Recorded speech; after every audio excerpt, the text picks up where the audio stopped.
కామానికి బానిసైన స్త్రీ అయినా పురుషుడైనా ముందుగా వారు సిగ్గు సరం ఇది తప్పు ఏమో ఇలాంటివి అస్సలు పట్టించుకోరు. అసలు దాని గురించి ఆలోచించరు.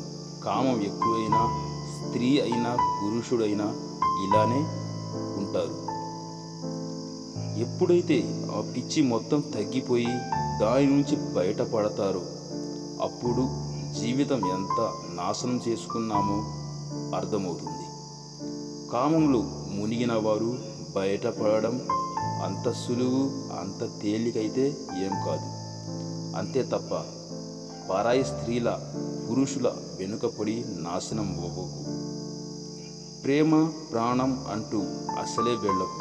నీలో ఉన్న ఈ శృంగార కోరికే నీ జీవిత పతనానికి మూలం అని నువ్వు తెలుసుకున్నప్పుడే నువ్వు జీవితంలో మనశ్శాంతిగా ఉండగలవు, ఆరోగ్యంగా ఉండగలవు.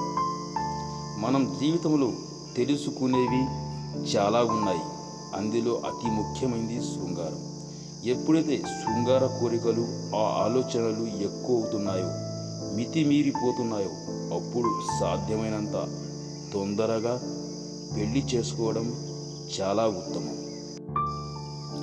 మాటలు కాస్త స్నేహంలా మారుతుంది, స్నేహం కాస్త ఇష్టంలా మారుతుంది, ఇష్టం కాస్త ప్రేమలా మారుతుంది, ప్రేమ కాస్త కామంలా మారుతుంది.